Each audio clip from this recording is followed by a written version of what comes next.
Rivadisera Mafhungo a SABC ubva pano Auckland Park, Johannesburg twi Mafhungo marwane nga chino chipinga care.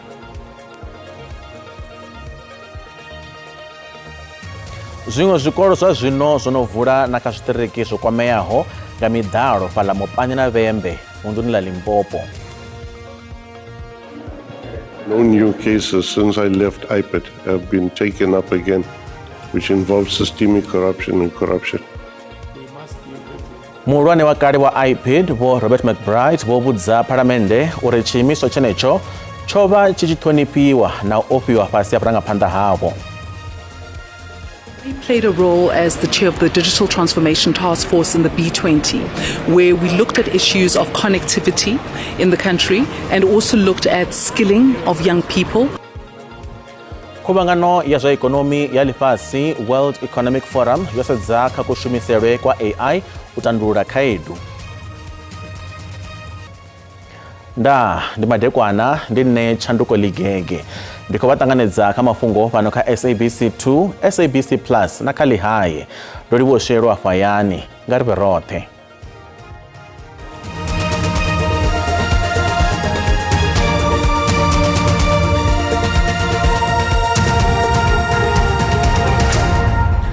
Zwingo zvikoro zwa zvino zovhura na kazvitereki zvokwameyaho nga midhalo pala mopani na vembe vundu la Limpopo. Mvura khulu na midhalo zokwama vukuma vundu ili kha vege mbiri zofelaho. Uvula zvikoro zova zoyimiswa kha izo zvitereki nga ḓuvha la u thoma la uvula zvikoro nga lavhuraru la vege yofelaho. Vunja zvikoro vuponi avulo vidu pala kha chitereki cha mopani vono ḓi thoma na ngudo nga murahu musi dzo lengiswa u thoma nga ṅwambo wa mvula dza midalo. Na ozeralo va muhasho wa pfunzo vunḓuni la Limpopo vari zvikoro zwipaḓaho maḓana mavhili a zwi athu vula nga ṅwambo wa tshinyalelo ya dzibada. Vhagudiswa vha tshikolo tsha Sekgare pala Mujaji vo takalela u vhuyelela tshikoloni. Happy that we're back on school because of last week our school was suspended. Most of the school were closed because of these floods that are all over this area. My wish is to achieve a bachelor in main distinction so that I can make my parents proud of me. I'm very much excited because as we can see that in the past weeks we were not able to walk and come to school, and it was raining, and it was very risky. So now as we've opened, the roads are clear and we're able to travel and come to school.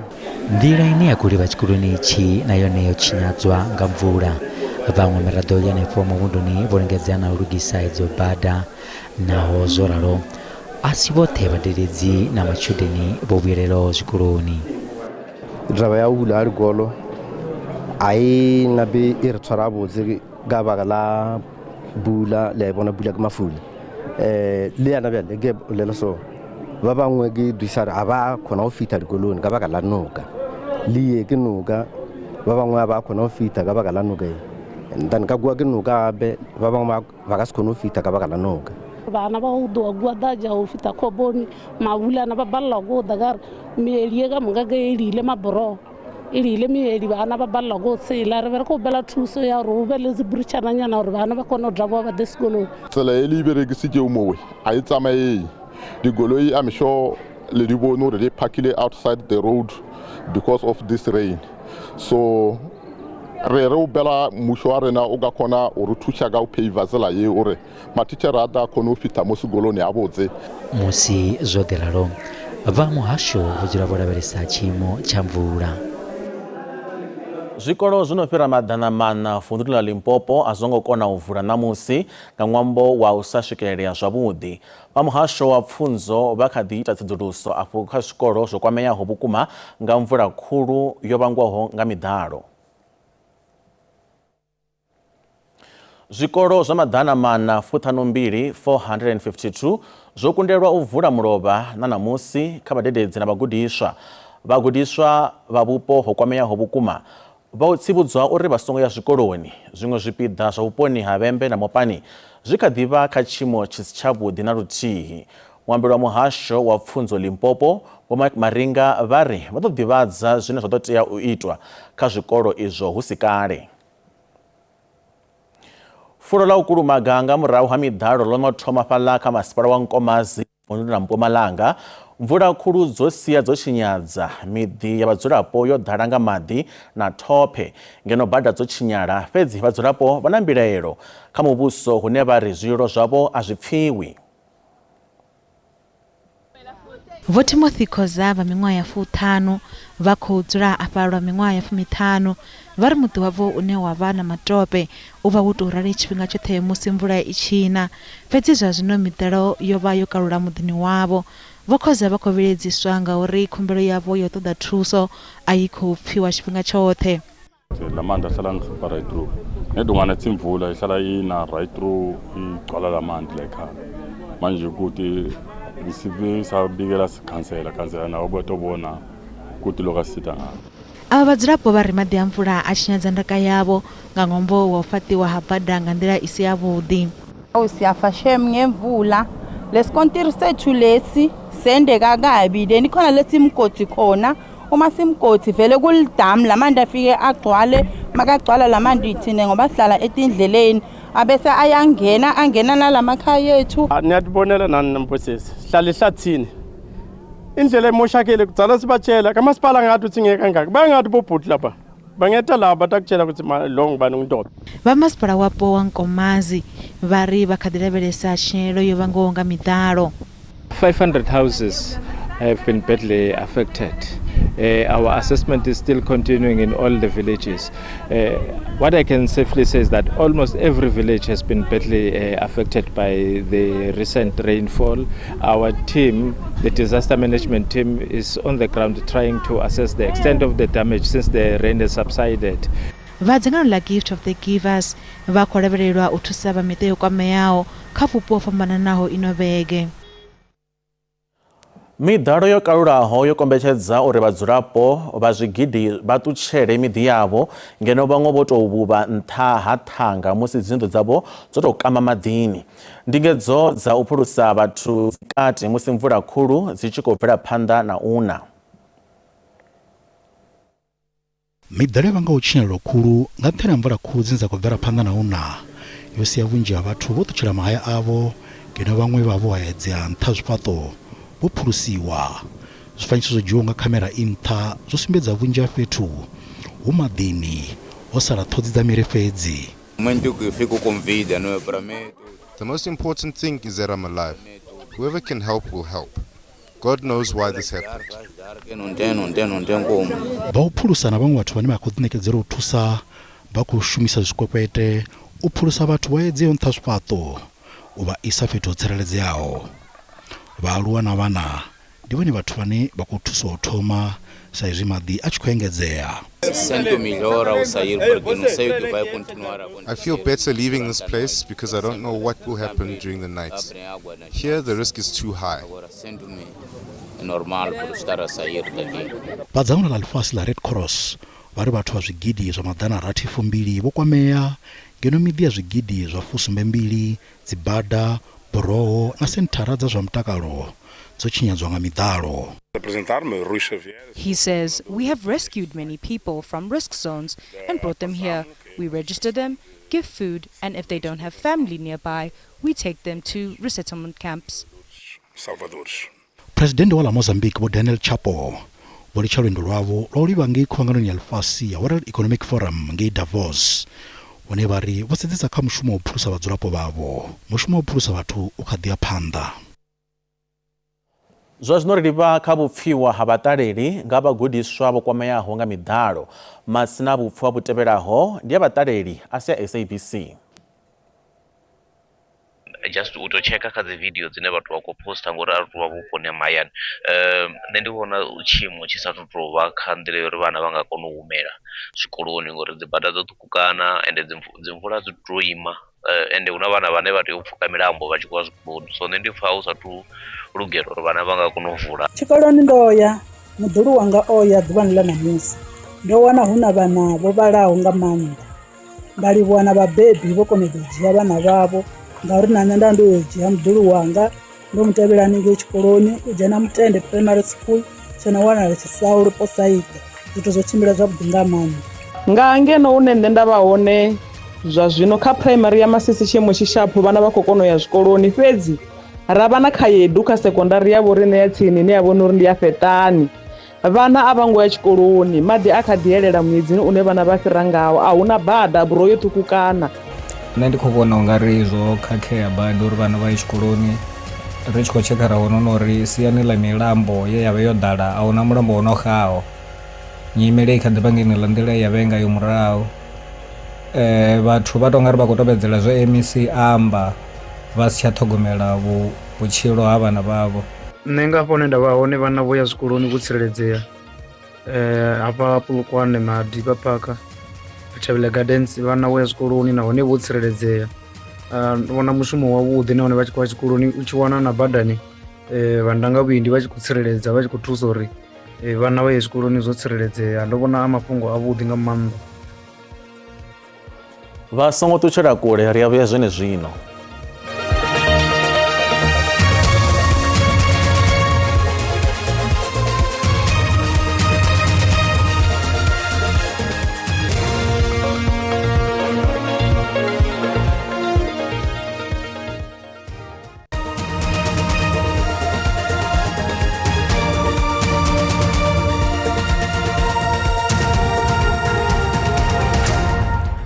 Ri a ṱanganedza hafhu fhano kha SABC 2, SABC Plus na kha Lihaye nga ri bvele phanḓa. Muhulwane wa kale wa tshiimiswa tshi sedzulusaho vhuḓifari ha mapholisa IPID vho Robert McBride vho vhudza Phalamennde uri tshiimiswa tshenetsho tsho vha tshi tshi ṱhonifhiwa na u ofhiwa musi tshi fhasi ha vhurangaphanḓa havho. Musi vha tshi khou ṋetshedza vhuṱanzi phanḓa ha komiti ya Phalamennde yo sedzanaho kha zwiito zwa vhuaḓa ngomu ha tshipholisa, vho McBride vho ṱahisa uri nga tshifhinga tshavho tshiimiswa tsha IPID tsho vha tshi tshi kona u imedzana na zwiito zwa vhutshinyi ngomu muhashoni. So IPID provides independent and investigative oversight over the South African police services and municipal police services. Its independence is entrenched in the Constitution of the Republic of South Africa, and it is essential to ensure lawful function of police services in South Africa. In fact, at the end of my tenure, there was between 8 and 13 generals and about 10 brigadiers of senior police officers who were on trial for corruption. Never been done before. Should have been a national emergency. And no new cases since I left IPID have been taken up again, which involves systemic corruption and corruption. Zwazwo ri mafhungo zwa ikonomi hune randa ya vhonala yo dzika musi i tshi vhambedzwa na maṅwe masheleni mahulwane a ḽifhasi.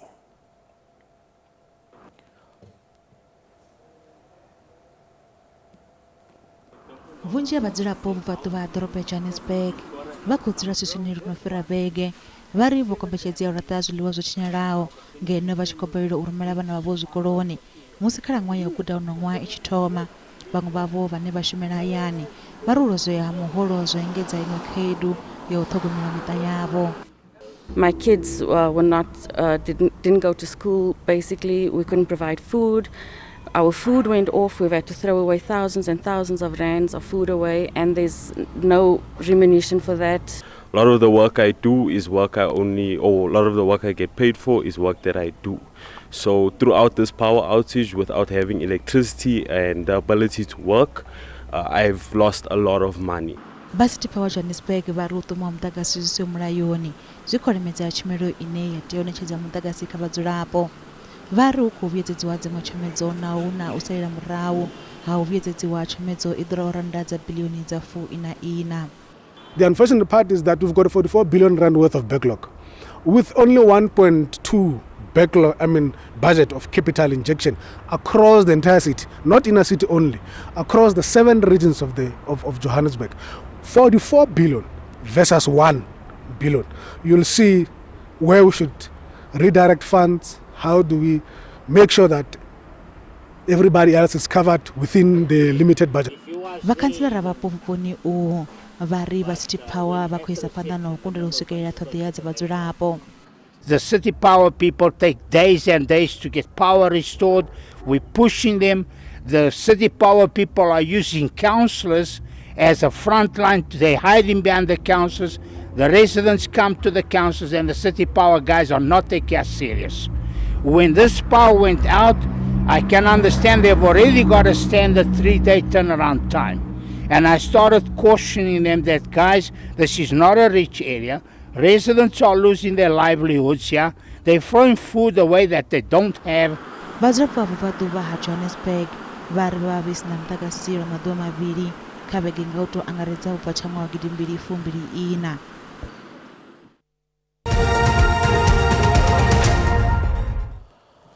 Zvinoribatsira mafhungo a zwa ikonomi hune randa yavonala yodzika musi ichipambedzwa na mamwe masheleni malwana lifhasi. Dollar rand 16.41 cents, bond 22 rand 7 cents, euro 19 rand 23 cents, pula wa rand 16 cents. Mikoafala JSE Inter. Kazibveledzwa musuku ndi $4,736, platinum ndi $2,440, oil sonkunakiswaho $64.78 ngafaki. Nyambedzano dzine dzakubvela phanda khuvhanganoni ya zwa ikonomi ya lifhasi kana World Economic Forum ngedoroboni ya Davos kha shango la Switzerland dzodisendeka kha kushumisele kwa artificial intelligence kha lifhasi line ra khou tshila khalo. Nga fhasi ha thero ine yari muya wa nyambedzano kana a spirit of dialogue hune vharangaphanḓa vha lifhasi vha khou lavhelesa maitele a fareyaho a u tandulula khaedu dza maitele a zwithu nga nḓila yavhuḓi na mupo nga tshino tshifhinga tshi ḓivhiwaho tsha vhuṱali ha misi ya zwino kana intelligence age.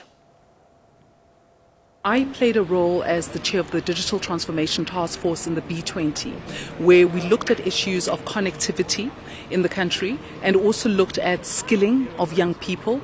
And we looked at a number of areas that are critical in the AI area to ensure that, we have an environment where people are able to work within AI. We looked at AI ethics, etc. Now, as an organization, we've been very focused on ensuring that we can provide the best skills to our people. And as an organization operating in 100 markets around the world, and primarily in India, Latin America, Europe, and also obviously on the African continent, we are very focused on ensuring that people have access to the skilling that's required.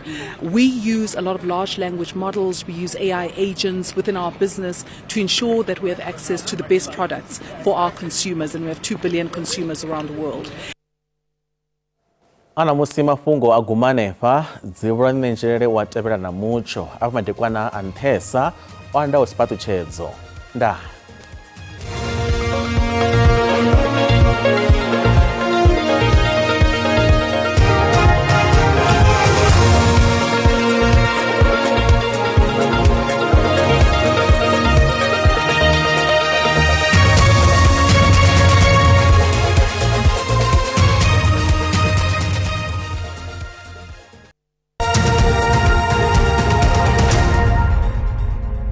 Dimandikwana rikwathane zono zonokulasa mchurch mandikwana ya khala machoro kono kezi mvula zashu zikodwapo zevra phanda nona kaspita zono zobvadwa wakati hospital za Dibula honia mvula kuru kazona kezi la vundura lipopo kati na kazi hospital zono zovunda Free State na hospital za Gauteng una mvula zida zosuka ka percentage za frati peza chipela phanda roporo mvula zikodwapo zevra phanda nona khala machoro una kazona kezi la mvula kuru zida zikona kaspita zono zobkara shango manda pala vundura la Free State honia mafitsi kaspita zono zobkobela kati hospital za Chipembe aroma zvinhu zokora bilwa pezi audiwa na tsidzo zinza waona noma kusimbisa rukolo mvula zinza zikoperezwa madumbu kaspita zono zobkara shango kati zvimwe hospital za Dibula honia muchwa madumbu kola kudowana anepala kapena shangweni yabo rendi yakapari chakala macharo kudopora onori tsiputse zidoona nepona kusumiza kezi la mvura za madumbu kezi la kudopoza bonala kasita zokara shangweni ya mchokaro wa mpiso karo unangosia una kona zizamlia madaka kola kubena kasita zore zokobela pizza zona rubedvara panda ramadelo samro mpiso uchikaro nga degrees Celsius one North Africa chipemero kotama vundula shula Gauteng na konore kezi kor 23 dorobeni Johannesburg za 25 for rena katina 25 pone borendi Springs zer chaka vundala no la borendi vundala Limpopo